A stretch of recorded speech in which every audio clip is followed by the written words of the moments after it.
Qué gusto enorme para Leandro Gasco en contacto por AM 830 kHz, Radio del Pueblo para Argentina, y en la transmisión internacional saludar, reconocer y entrevistar al cubano exiliado residente en Chicago, Estados Unidos. Antes estuvo en Miami, es investigador, conferencista internacional. Tenemos mucho para compartir en este programa especial.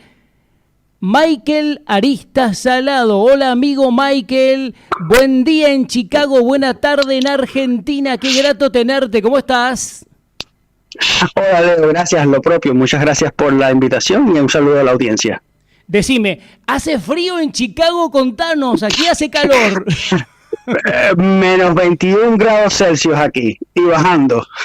Menos, o sea, 21 grados bajo cero. Bajo cero, exacto. Y bajando. Ay, Dios mío. Bueno, así es. ¿Pero qué? ¿Está como si hubiera nieve así o no? Sí, nevó, nevó hace 2 días, y hace 2 días ha estado nevando, ya hoy, sabes que después de la nieve es cuando realmente baja la temperatura. Entonces, exacto, ahora hay mucho frío. Bueno, muchísimo frío. Bueno, cuídate del frío, toma algo caliente, no sé, preservate. La voz dice que estás cuidado, que es muy importante para la radio, tú sabes. A ver, el 8 de noviembre pasado, en el Club Apple de Barcelona, junto a la bandera autonómica, diste una conferencia y hay un tema candente desde lo histórico, documental, pero por supuesto lo trasladamos al presente, la pertenencia cubana a España, invalidar el Tratado de París, argumentos legales para que los cubanos por opción vuelvan a ser ciudadanos del Reino de España. Vi por ahí que me enviaste la petición al Consejo de Ministros relativo a la desnaturalización masiva y forzosa de ciudadanos españoles. Está tu canal en YouTube, que lo recomendamos, por supuesto, Michael Aristas Salado, Michael Aristas Salado. El tema de la autonomía para Cuba, cubanos y puertorriqueños que reclaman nacionalidad española. Hay un proyecto y tú vas al frente. Esta cuestión tan importante, cuando se habla de reunificar a la isla con España, la propuesta de recuperar la ciudadanía perdida, leía por allí, y bueno, también hay que destacar, como bien se te menciona, tú eres presidente desde 2022 de la Asociación Concertada para Cuba, ACC, Asociación Concertada para Cuba. Y decimos, dime. Sí. Primero que te agradezco mucho que hayas traído este tema, realmente te lo agradezco, es un honor para mí poder hablar sobre estas cosas, y realmente este proyecto resume mis grandes pasiones, es decir, la hispanidad, la historia de Cuba, la libertad, el derecho y algo que a mí me vuelve loco, que es el conocimiento perdido. Es decir, si yo fuese creyente, yo te diría que mira, Dios me concedió un milagro y me dijo, mira, aquí tienes, ya cállate, haz algo.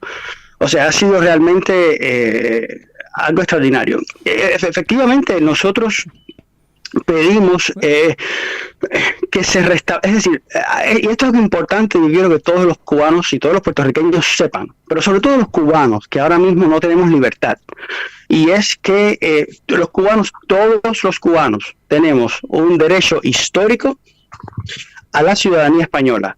¿Por qué tenemos un derecho histórico? Bueno, porque sencillamente nuestra ciudadanía originaria, que es la ciudadanía española, fue cercenada. Es decir, Estados Unidos y España firmaron un tratado al final de la guerra hispanoamericana, estamos hablando de 1898, y ese artículo 9, infame y oneroso, obliga a España a desnaturalizar a sus ciudadanos. ¿Qué quiere decir esto? Que España retira la ciudadanía española originaria de sus ciudadanos que residen en Cuba y Puerto Rico.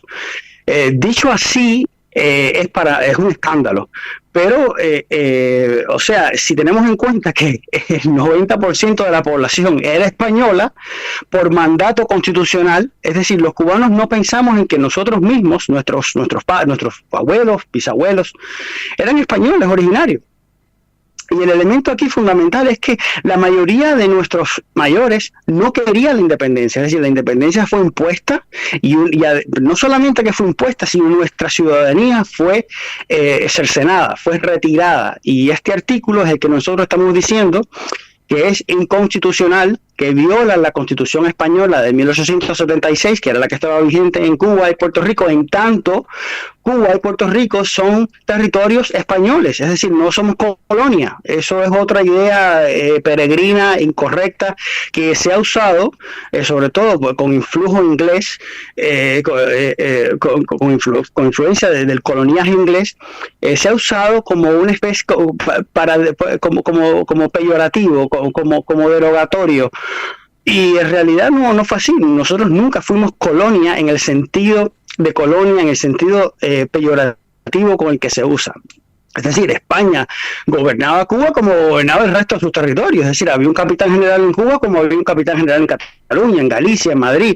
Es decir, España no gobernó Cuba como algo distinto de lo que se gobernaba a sí misma. Y esto hay que tenerlo en cuenta porque nosotros, en nuestro afán de justificar la independencia, vemos a España como un monolito, y entonces nosotros como el apéndice a España, y entonces España nos expoliaba y nos sacaba los recursos y no dejaba que los cubanos participásemos en el gobierno de todo, lo cual es mentira, total mentira. Es decir, hasta Carlos Manuel de Céspedes usó cargos públicos españoles, y España gobernaba a Cuba como las élites cubanas le dijeran. Tenemos que quitarnos eso de nuestra cabeza. Entonces yo pienso que se hace una historia que es una versión de la leyenda negra en Cuba, para justificar la independencia y para justificar en definitiva nuestro desligamiento de la madre patria. O sea, España es muy importante. Con decirte, por ejemplo, que en América, pero sobre todo en Cuba, me quiero centrar en Cuba, España entronca con la madre. Es decir, para los cubanos España es la madre patria y o sea, el culto a la madre es esencial en la cultura cubana. No decirte que el culto a la Virgen de la Caridad, seas católico o no, es importante y entronca, o sea, tiene sus orígenes o sea, el culto a la Virgen de la Caridad no es más que una reiteración del culto a Isis, tan viejo es. Entonces, eso nos da una medida de cuán importante es España, en la que entronca con la madre. Y en definitiva, o sea, eso nos da una medida de cuán fuerte tuvo que haber sido la propaganda en contra, que todavía hoy pervive. Entonces, nosotros llevamos una petición al Consejo de Ministros, basados en argumentos jurídicos e históricos, demostrando que Cuba y Puerto Rico fueron territorios españoles, que además los habitantes de Cuba y Puerto Rico son ciudadanos españoles originarios, que en la medida en que esa ciudadanía originaria fue ilegalmente conculcada, los descendientes de esos españoles tenemos derecho a ser ciudadanos, y eso, Leo, para mí es muy importante porque nos va a devolver la libertad. O sea, esta es una vía legal, completamente legal, que para los cubanos sería una puerta a la libertad y significaría el fin de la dictadura. Porque en la medida en que los cubanos nos convirtamos en españoles, seremos ciudadanos europeos y ciudadanos de la OTAN. O sea, que yo pienso que obligaría a Europa y a Estados Unidos, que han normalizado el problema, la tiranía cubana se ha normalizado, pues a ver las violaciones de derechos humanos que son flagrantes, que son francamente que ya no se disimulan, pues a verla de otra manera y obligar al estricto cumplimiento de los derechos humanos. Si de la opción mayoritaria a la ciudadanía española se deriva una reunificación, pues tanto mejor. Muy interesante, muy interesante, Michael. Sí. Y vamos a seguir con esta cuestión, pero yo te escuchaba atentamente. ¿Viste cómo es esto en el ida y vuelta? Me gusta que hablemos un poco de todo. Y decías recién que si fueras creyente, y me surgió una pregunta. Si no eres creyente, ¿o dejaste de ser creyente con el Papa Francisco o no? No. Porque me moría por hacerte esta pregunta. Perdóname, pero se me sale de adentro la pregunta. No sé, porque a lo mejor lo viste nada. de repente caminar, se saca su atuendo, No, se puso todo uno colorado, que tiene todo el martillo, el as y todo eso, y dijiste, no, yo ya no pienso más así. Es como impostor. No, pero lo mira, que pasa es que es difícil también. Yo quiero que me digas, porque, y ya hablando del tiempo en Cuba y demás, ¿no? Hay una cuestión también muy sensible al cubano, que si bien puede haber alguna figura eclesiástica, sobre todo católica, que ha tenido la valentía, la dignidad, la hombría de bien, hay otros que se han subordinado de una forma maléfica, ¿no? Por supuesto. Ajá, no, esas cosas influyen para decir, yo no creo en esto, porque me pasa a mí también, o este papa es un impostor, que hay muchas cosas, demasiado, además todo lo que es conservador lo fulmina como si fuera un flick, un ray, como los mosquitos, peor. Sí, pero la fe debe ser, o sea, es Dios, la existencia de instituciones. Es la Virgen de la Caridad. Exacto. Bueno, para los que creen, ya te repito, para los que creen, hay que hacer una distinción muy clara entre las instituciones, las figuras que son autoridades, pero la fe es independiente de eso. Entonces yo respeto, por supuesto, todas las confesiones religiosas, absoluto respeto, porque es la libertad. O sea, mi credo es la soberanía individual, la libertad de las personas, y la libertad es mira, tomando las palabras de Milei, es el respeto irrestricto al proyecto de vida del prójimo. Vaya, que le quedó. No, está muy bueno, está divino, eso lo tiene que cumplir todo y ya está. No, yo siempre digo libertad, verdad y bien. Por supuesto que esto de decir a mí, ¿sabes qué? A mí lo que no me gusta es la hipocresía.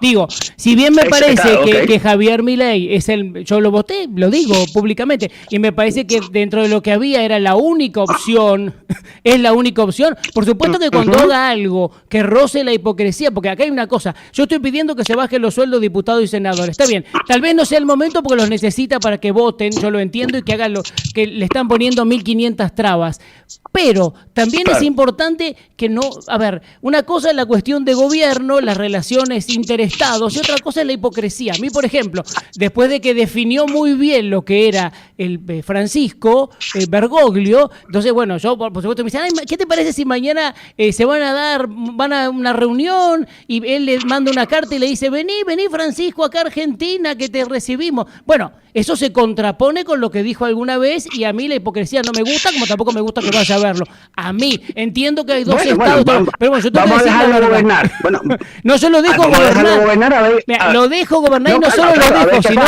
le advierto que todos los que lo votamos y que lo queremos bien, rogamos para que cumpla con su plataforma, porque además hay un montón de intereses.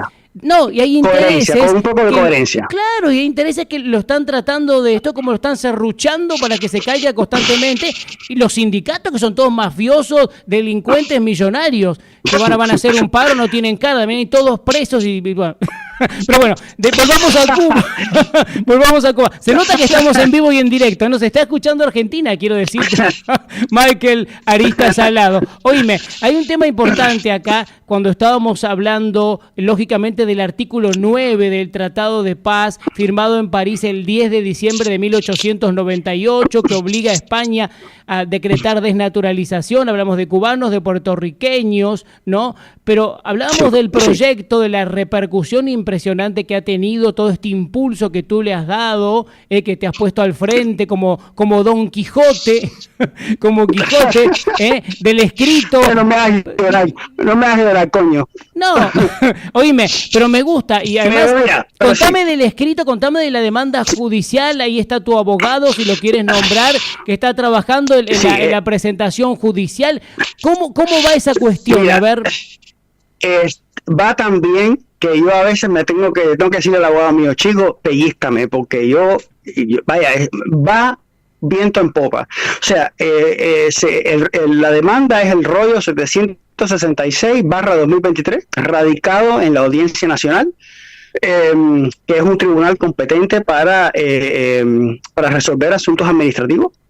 Y por supuesto, encima está el Supremo y el Constitucional. O sea, así de bien estamos. El martes vence el plazo. El abogado nuestro se llama Manuel Oliva Díaz, que es la representación letrada. Pero además yo he publicado los documentos, o sea que es dominio público. Está en la Audiencia Nacional y el martes vence el plazo para presentar el escrito de demanda. Quiero hacer una salvedad. El proceso contencioso administrativo, que es el que se hace contra las decisiones de la administración, es el único que tiene la particularidad de que no comienza con una demanda, sino con un recurso. Y ese recurso es revisado por el tribunal para que no venga un loco a decir, bueno, yo soy el dueño de la Casa Rosada. No. El tribunal lo revisa y entonces una vez que lo revisa y ve que cumple con unos requisitos mínimos, entonces le ordena a la parte actora, es decir, nosotros somos la parte actora, la demandante, que presente la demanda. Y en ese proceso, o sea, el proceso ya comenzó, vamos a presentar la demanda posiblemente entre hoy y mañana. En este caso, con lo cual luego vendrá la respuesta de la Abogacía del Estado en representación del Ministerio de Asuntos Exteriores y vamos a ver cómo el Estado español va a digerir este problema del artículo 9, que es un problema que ha estado hace 100 años que le estamos diciendo eso es inconstitucional, eso es ilegal. La desnaturalización masiva y forzosa de ciudadanos originarios es una aberración y tú no tienes derecho para eso. Entonces ahora estamos obligando al Estado español a que nos dé la cara, que dé una respuesta sobre esto y vamos a llegar hasta donde sea necesario llegar. Si hay que ir a Estrasburgo, pues vamos a Estrasburgo. Y entonces hemos revisado además la jurisprudencia europea, que para los que no son entendidos en la materia, la jurisprudencia no es más que las decisiones anteriores, es decir, el fallo de manera constante, que es como se llama en inglés, jurisprudencia constante. Y la jurisprudencia nos favorece, es decir, el derecho inalienable a la ciudadanía es fundamental. Es más, la ciudadanía no es que sea no es ius cogens, que la categoría de ius cogens es la más alta categoría del derecho, es decir, son postulados que no se pueden cambiar ni contratados. Es decir, lo que estamos diciendo es que ni España ni Estados Unidos pueden definir ni pueden desnaturalizar a sus ciudadanos, que eso es una aberración. Y que sus descendientes, como mismo los descendientes de los sefardíes, que además se la merecen con toda la razón, que han sido perseguidos también durante siglos y se merecen esa ciudadanía, pues todos nosotros cubanos que fuimos desnaturalizados nos merecemos también la ciudadanía. No es que nos merezcamos la ciudadanía porque no hemos hecho no hay méritos, es que nos toca por derecho, es que somos españoles. Y yo pienso que eso es importante que los cubanos tomen en cuenta. Me decía un cubano los otros días, bueno, pero ¿qué hacemos con los muertos de la independencia? Bueno, los muertos lamentablemente no son garantía de la justeza de tus ideas. O sea, son garantía de la estupidez de tus actos, pero no de la justeza de tus ideas. Y entonces yo pienso que esto sería un paso muy importante para que los cubanos finalmente tengamos libertad. Bueno, muy claro. A ver, hay que decir claramente, Michael Aristas Salado, ¿me escuchas bien? Sí. Te escucho sin problema. Ahí está. Bueno, te decía, hay que decir, Michael, que tú naciste en Barrio Vedado en 1986, si tengo bien el dato, y sales de Cuba hacia 2008. Entonces, la pregunta es, o mejor dicho, que nos cuentes un poco cómo fue tu tiempo, las vivencias en la isla y también el momento en el cual decides la salida, ¿no? Bueno, yo salí... Mi familia materna siempre mi mamá sobre todo y mi tía han estado son partidarios de la libertad desde siempre y bueno, salimos porque mi tía básicamente nos sacó del país y yo no tengo cómo agradecerle realmente ahora en la medida en que pasan los años, en la medida en que la vida en Cuba vemos que se deteriora, o sea que no vale nada. Mi agradecimiento es mayor porque me doy cuenta de todo lo que me salvó. Y yo siento, como mi tía lo sintió conmigo, yo siento que tengo un deber de contribuir a que los cubanos sean libres. como yo mejor pueda, como yo comprenda. Y entonces, mi vida en Cuba, yo estudié Derecho, no me gradué, pero estudié Derecho hasta el 4º año. Me apasiona el Derecho, pero estudié en la Lenin también, no sé si has oído hablar de la escuela, es una escuela becada, pero bueno, es una escuela que tiene cierto prestigio dentro de Cuba. Y bueno, mi vida como dentro de Cuba transcurrió como cualquier otra de un joven sí, siempre tuve inquietudes hacia la historia, hacia estas cosas que se pierden, que ya no se conocen, y eso me dio a hacer saliendo de la Lenin, haciendo un libro de heráldica cubana. O sea, es una locura. Qué bueno eso. Oye, vamos a hablar en detalle increíble de eso, pero me gustaría también que menciones al nombre de tu tía. Mi tía se llama Lidia López. Lidia López. Lidia López. Bueno, es importante. Yo suelo preguntar a veces en las entrevistas que destaques a alguien que haya sido importante en tu vida y ya sin duda. Sí, ella es el arquitecto de mi libertad, por ejemplo. Bueno, muy importante. Yo le digo así. Sí. La verdad que merece el reconocimiento. ¿Cómo no? Además, y fueron años tratando de sacarnos del país, o sea, el tiempo, el dinero invertido, o sea, no es fácil, no es que te saco y ya, eso no es así, y menos hace 15 años. Claro. Pero bueno, sí. Ahora, me decías que esta posibilidad, si avanza en la justicia, ¿no? Que puede ser algo muy importante, porque hay que tener en cuenta también en el marco de la situación que ya son 65 años de la tiranía castrista, comunista, del Partido Comunista enquistado, gobernante, y siempre uno se plantea en la reflexión, o a veces me lo preguntan, o lo analizamos, dice, pero ¿qué podemos hacer? Algunos dicen, no, pero cuando hay una manifestación de jóvenes pidiendo libertad, y yo siempre digo, me parece bárbaro, pero claro, hay que tener en cuenta que a veces eso, si bien puede tener o tiene un valor de dignidad, no alcanza, y entonces ahí se plantean otros escenarios, que es decir, ¿qué hacemos? La pureza de una oposición interna que sirva más, el apoyo que podría ser externo, digo, algo para ver cómo hacemos esto, que en definitiva, por supuesto que si la justicia funcionara, si hubiera un Estado de Derecho, si hubiera democracia, si hubiera libertad, entonces por supuesto que los que están gobernando deberían ir todos presos, devolver los desmanejos, los robados, que las ejecuciones, que los presos políticos, que la miseria, que el hambre, pero no sé.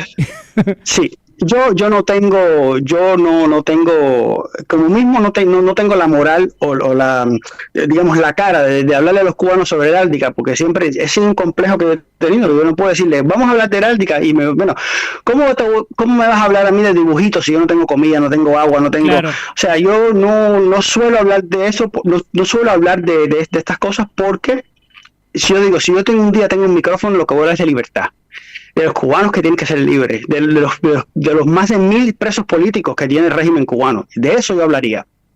Y hoy me he atrevido a hablar de heráldica porque vamos a hablar de este proyecto que le puede dar la libertad a los cubanos.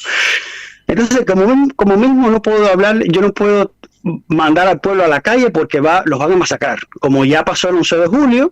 O sea, la tiranía. Sí, o el otro día van presos, ¿no? O el otro día van presos, o hay ejecuciones, es una realidad. Muchachitos, exacto, claro. Y a muchachitos que tienen menos de 20 años en un calabozo, o con presos comunes. Eso yo no puedo mandar a la gente a que haga eso, ni tengo tampoco capacidad. No tengo capacidad tampoco para eso. Pero sí puedo trabajar en que los cubanos puedan voluntariamente convertirse en españoles y escapar, salir. Irse.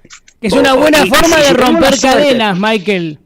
Claro, y si tengo la suerte de que España o los tribunales europeos obligan a España o sea, declaran este artículo 9 inconstitucional, eso sería demoledor para la tiranía cubana, porque las cortes españolas estarían obligadas a modificar el Código Civil en consonancia con una sentencia europea, que es obligatorio acatamiento para el Estado español, y permitir la naturalización masiva de todos los cubanos descendientes de España. Eso sería el fin de la dictadura cubana y traería la libertad. Si como consecuencia de ello nos reunificamos con España, mira, sería la torta perfecta. Pero bueno, de momento yo lo que quiero es eso, que se declare la inconstitucionalidad de este artículo tan oneroso para España.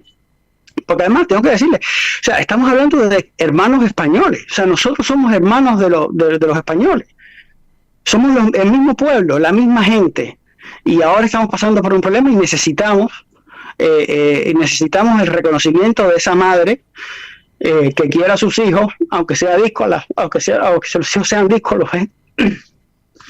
O sea, oíme, vamos por el camino del rey. Vamos por el camino del rey. Podemos sacar a Sánchez y poner un libertario algún día de estos. Ojalá que las urnas lo permitan. Bueno, por suerte, esto no es un derecho fundamental que no necesita el beneplácito del poder político. Por suerte, el sistema de derechos humanos europeo es tan efectivo, es posiblemente el mejor sistema del mundo hasta este momento. Y no depende del favor político. Es decir, una vez que esto es un problema de derecho, usted hizo esto va en contra de la Constitución, por favor elimine este artículo, decláralo inconstitucional, y la consecuencia inmediata es que se retrotraen todos los efectos, se retrotraen hasta el momento anterior a la ratificación del canje. Es decir, va a cambiar la geografía, va a cambiar la demografía española, pero vamos a ganar mucho todos, españoles y cubanos vamos a ganar, pienso yo. Bueno, entonces, vamos porque eso se concrete. Sí. Las embajadas en el mundo también podremos hacer un poco de lobby también, que nos estén escuchando. Y además hay opciones siempre, porque en el peor de los casos, que ojalá no se concrete, pero si el tema judicial no avanza y hay un pronunciamiento negativo del Estado español sobre el tema de la validez del artículo, bueno, se puede peticionar también ante el Tribunal Europeo, como dijiste, de Derechos Humanos de Estrasburgo. Esperemos no llegar a esa instancia, pero bueno, vamos por todo, como dirían por allí. Vamos a por todo, pero además estamos convencidos de la justeza de estas ideas. O sea, nosotros vamos, pero de cabeza para Estrasburgo. O sea, de eso no te quepa la menor duda. Porque quizás el Estado español, digo el Estado español porque el Poder Judicial no debe estar sujeto a las relaciones internacionales. Está sujeto a la ley y solo a la ley. Pero la realidad es mucho más compleja y mucho más rica. Entonces prevemos que es posible que bueno, si el Estado español no quiere meterse en problemas con la tiranía cubana por los 4 hoteles de porquería que tiene en La Habana, ¿cómo se llaman? Que tiene que pensar en eso porque... no tengo el dato, pero sé que hay empresarios españoles que tienen negocios y esa es la razón por la cual muchas veces el gobierno de Sánchez, por ejemplo, y el gobierno muchos gobiernos españoles han sido tan complacientes con la tiranía, y yo eso a como mí método de presión, me hace hervir la sangre. Como método de presión. Me hace hervir. ¿Vos sabés que Michael... Exacto. Michael Arista Salado. Entonces es un tema que vengo hablando mucho, incluso con tus compatriotas, amigos queridos cubanos, que me dicen, incluso cuando yo voy a Miami o a Tampa, a otros lugares, y me dicen, sí, porque cuando mandan las remesas, cuando mandan dinero acá, hay empresas que están manejadas directamente por castristas o empresarios, claro, ¿sí? O toda la plata va directamente para el negocio de allá, después no queda nada para el pueblo, son todos esclavos, están sometidos. Y yo digo, bueno, una cosa es el negocio. Mirá, la última vez que estuve en Miami, en octubre, una venezolana me dijo, ay, por favor, di a la televisión, en la radio, que los chavistas están comprando Brickell. Y yo fui a la radio y a la televisión y lo primero que dije es eso. Porque dice, pero es que a mí no me importa, porque uno tiene que ser del pueblo, y cuando se entera de estas cosas y puede, por supuesto, investigar un poco, hay que alzar un poco la voz. Y todo ese enquistado que es poder tiene que caer algún día. No puede ser que los malos nos sigan ganando. Por eso está muy bien lo que tú dices, ¿eh? Sí, efectivamente. O sea, y es una lucha constante.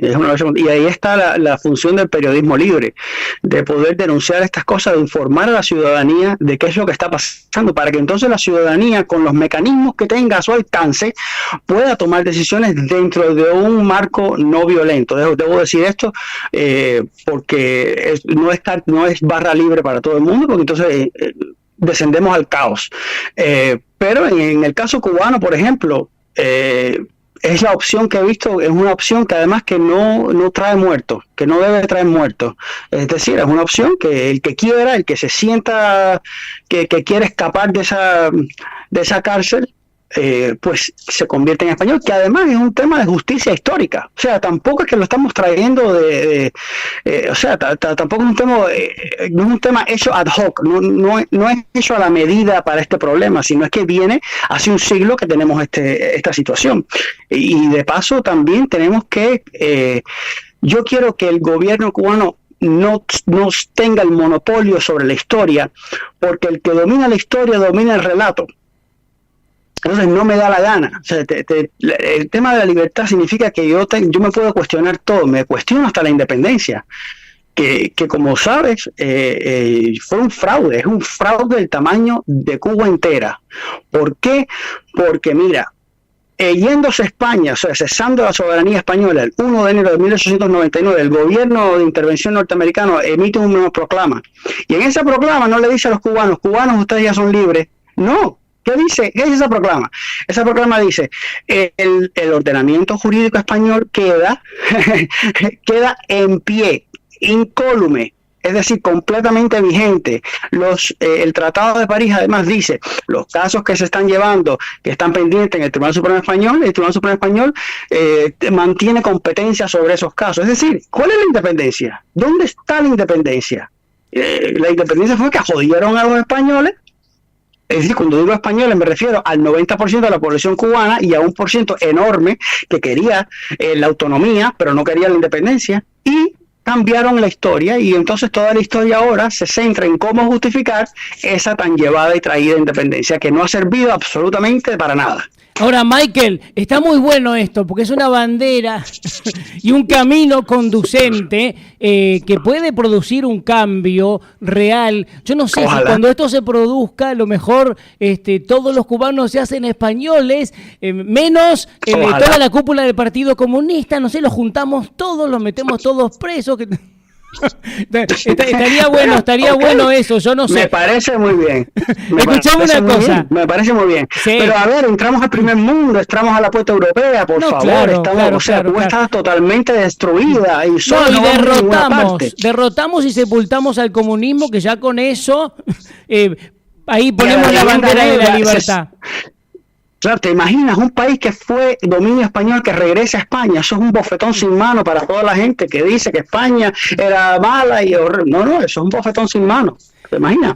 Y además, mirá qué lindo, porque hacemos algo refundacional de en serio, matamos el adoctrinamiento y la mentira, ellos que se creen dioses, digo, los del Partido Comunista. Quiero mencionar también que tú lo haces al cubano-americano José Ramón Morales, Cuba Española, y al cubano en París, Fernando Núñez, que hay que decir que ellos, hoy la batalla quijotesca la encabezas tú, pero ellos tienen también un mérito especial y por eso vale considerarlos, ¿no? No, gracias por traerlos, porque realmente ha sido la falta mía no haberlos mencionado antes, y tienes mucha razón. José Ramón Morales fue el pionero, fue el tipo que empezó a hacerse preguntas incómodas y nadie se había hecho esas preguntas, o por lo menos fue el tipo que las sacó al aire, y entonces empezó a hacer unos programas en YouTube y un blog con recursos mínimos, pero calaron tan hondo que el gobierno cubano, la tiranía cubana, tuvo que salir al paso y publicó varios artículos contra el pobre José Ramón Morales, que lo que hizo fue hacerse algunas preguntas y preguntarse, bueno, esto no tiene sentido. ¿Alguien ha visto esto? ¿Se ha preguntado cómo fue la quema de Bayamo? ¿Alguien se ha preguntado cómo un pueblo entero unánimemente va a decidir quemar sus propias casas? O sea, eso es una locura. Y Ferran Núñez tiene un mérito extraordinario. Ferran Núñez fue el tipo que hace la arquitectura doctrinal e histórica, o sea, el andamiaje de todo lo que es. Escribió varios libros, uno de ellos es España contra los salvajes, que es un libro, o sea, el título está basado, es una contraposición a un título de Varona, que es Cuba contra los salvajes, pero bueno, Ferran Núñez dice al revés, que los insurgentes eran los que eran unos salvajes. Y bueno, es la contrapartida que necesitamos. Entonces, teniendo todos estos elementos que ya están hechos, lo que yo hice fue cogerlos y usarlos en los tribunales de justicia. Pero realmente el mérito le corresponde a Ferran Núñez y a José Ramón Morales, que fueron la gente que han organizado el ideario de Cuba Española, y Ferran Núñez también identificó el artículo 9 como la causa de la desnaturalización cubana, y se hace unas preguntas completamente, absolutamente válidas y legítimas, que yo pienso que los cubanos deberíamos leer su obra. Repito, su libro se llama España contra los salvajes. Uno de ellos, por lo menos el que da una visión muy legible, muy lúcida sobre la situación de Cuba, sobre todo durante el primer año después de iniciada la guerra civil. Bueno, tú sabes, yo no le llamo guerra de independencia, yo le llamo guerra civil, porque eso fue lo que fue. Lógico. Una guerra civil. Oye, muy interesante lo que nos cuentas, Michael. Yo quiero, sin lugar a dudas, también que hablemos un poquito de heráldica, que lo estabas desarrollando, ¿no? Y cuéntame, porque sabes mucho de historia y lo enlazamos con la heráldica, porque tienes, si leí bien, yo no las conté, pero por ahí dice, más de 1000 medallas cubanas que ilustran la historia de la isla por 3 siglos. ¿Es así? Tiene como un museo. Sí, exacto, sí.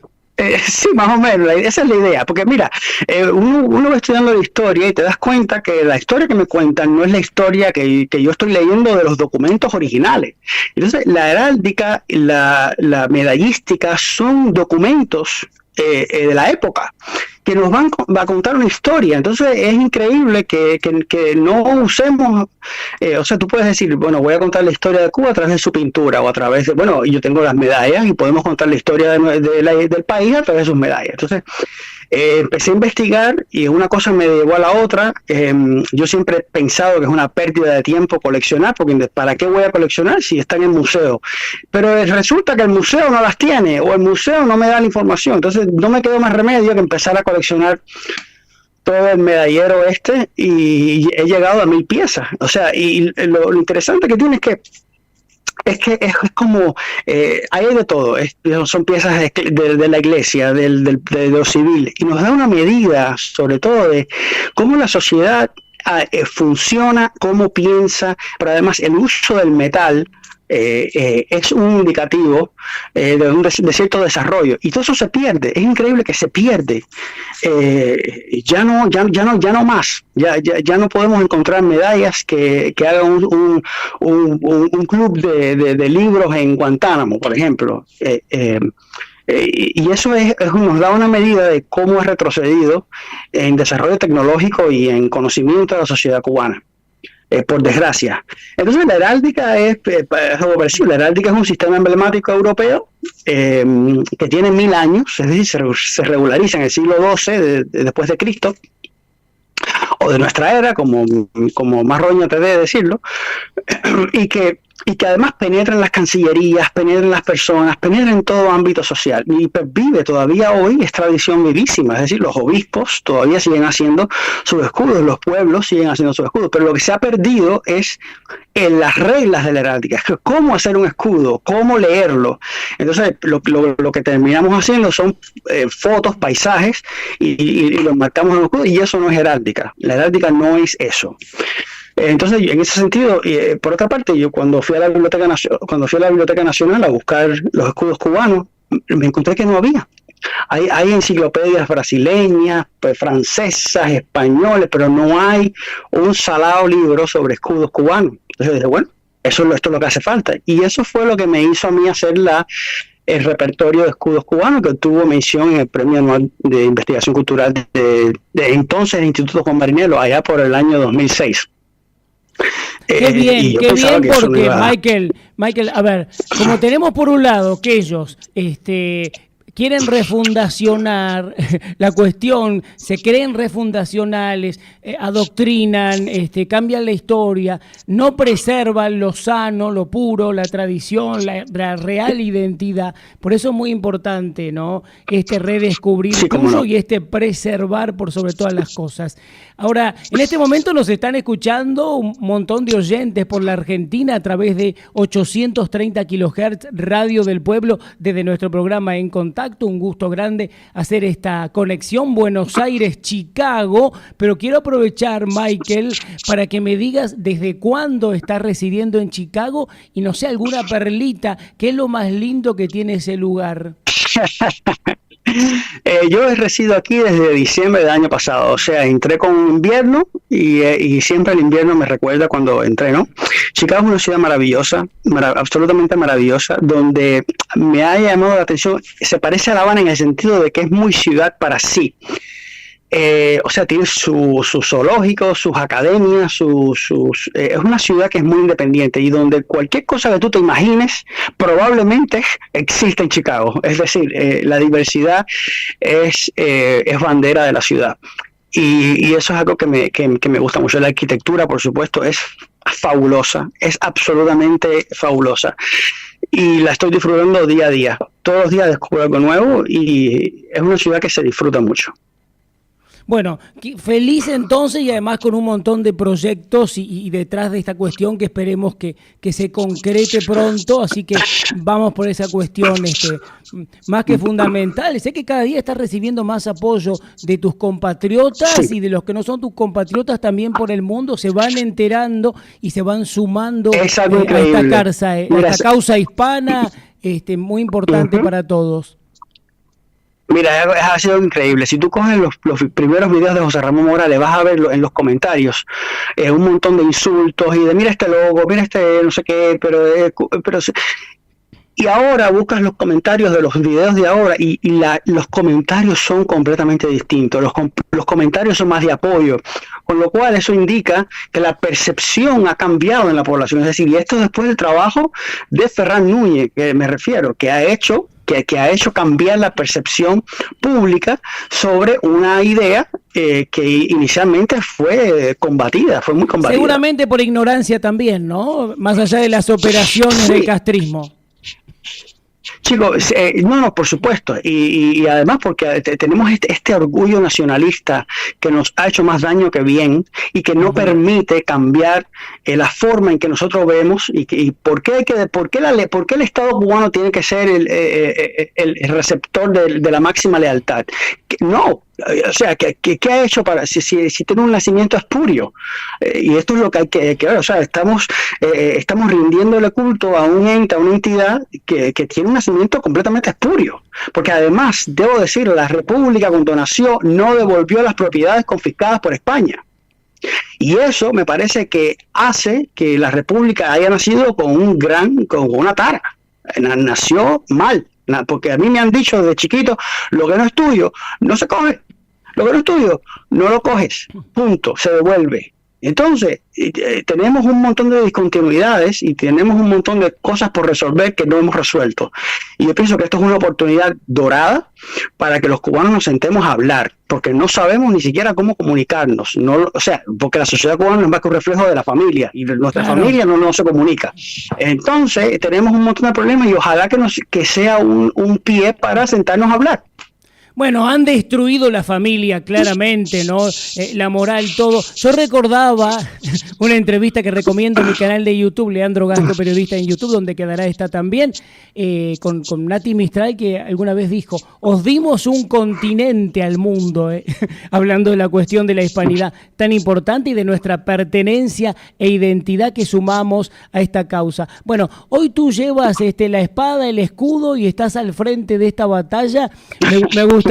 Nunca mejor dicho. Sí, por supuesto que sí. Michael Aristas Salado, me gustaría un mensaje para los oyentes que ahora te están escuchando, que te siguen y al mismo tiempo también que nos cuentes cómo pueden seguirte en cuestión de novedades, de adelantos y demás a través de tus redes sociales.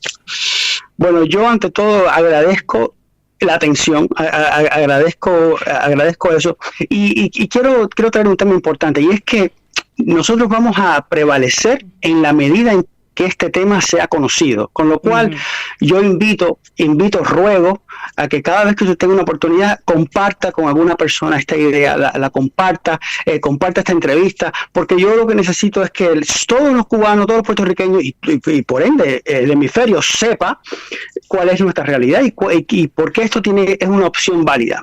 Y bueno, estamos en las redes sociales, Cuba Autonomía en las redes sociales, me pueden buscar a mí, Michael Aristas Salado, con mucho gusto. No sé si admitan más miembros en Facebook, porque ya estoy al límite, pero siempre nos pueden seguir y yo estoy siempre a la disposición.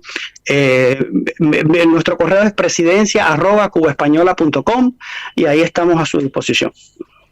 Presidencia@cubaespañola.com. Ahí es, así es, ¿no? Correcto. Muy bien. Correcto. Bueno, y tu mensaje para los que nos están escuchando en este momento, tanto sea cubanos o de otras nacionalidades, en la Argentina o fuera de la Argentina. Mira, yo pienso, el mensaje es que cuando se dice que lo más importante, lo más valioso son las ideas, es realmente la verdad. Y lo que tenemos que hacer es comprar la idea, comprarla, creer en ella y todo lo demás se hace realidad. Porque si pensamos en la historia de cualquiera de nuestros países, no es más que una sucesión de ideas locas, que alguien cree en ellas y las pone en acción. Entonces, y esta idea no es tan descabellada, es una idea que además lo que busca es restaurar restaurar la identidad de los cubanos y puertorriqueños, una identidad que fue robada, que fue cercenada ilegalmente. Entonces yo pienso que no habría más, no habría mayor premio que eso. O sea que fue robada inicialmente, y vamos de cuestiones históricas en el abordaje, y después llegó el castrismo y la robó por completo, robó toda la identidad. Por completo. Entonces, ahí sí, volvemos a una esencia refundacional enlazada con la historia y una necesidad de volver a la identidad. Sí. Exacto, no hubiera podido hacerlo si tú tienes una ciudadanía o si tú tienes un pueblo que conoce su historia. Lo que pasa es que no lo conocemos, o sea, la república se cimenta sobre los escombros del dominio español, porque así es la propaganda. O sea, llevamos 120 años enseñando a nuestros hijos con la educación del Estado. Entonces lo que hay que hacer es que el Estado no tiene por qué educar a la gente. El Estado no está para educar. La educación es cuestión nuestra, de los ciudadanos, de los individuos que se organizan. Entonces tenemos un relato que es monopolizador, que además no admite nada en contrario, y yo pienso que uno de los elementos que puede ser muy beneficioso para los cubanos es tener un cuento alternativo, un relato que puede ser más beneficioso que el que tenemos ahora, que no sirve para nada. Muy bien. O sea, primera escuela es la familia, sí, y volvamos a la identidad y a la tradición. Y por eso nos encauzamos en esta cuestión tan importante. Así que yo te agradezco, amigo Michael Aristas Salado, y por supuesto vamos para adelante con esta cuestión y seguiremos pendientes, los micrófonos de En Contacto y de la radio siempre abiertos para ti, amigo. Te agradezco mucho, es realmente muy importante contar con personas como tú que se sensibilizan con esta idea y que nos han abierto las puertas. Yo te agradezco muchísimo. No tengo la representación, pero te agradezco en nombre de los cubanos, vaya. Bueno, sabes que yo adoro a los cubanos y levanto como tú la bandera noble de la libertad. Así que bueno, un abrazo grande, seguimos en contacto. Muchas gracias. A ti. Lo mejor, lo mejor. Gracias, Leo. Bueno, hablábamos con Michael Aristas Salado desde Chicago, en Estados Unidos. Agradezco especialmente a Sebastián Subirana en la operación técnica y la puesta en el aire, y nosotros vamos a cerrar esta emisión invitándolos para nuestro próximo encuentro de 14 a 15 por AM 830 Radio del Pueblo. En Contacto.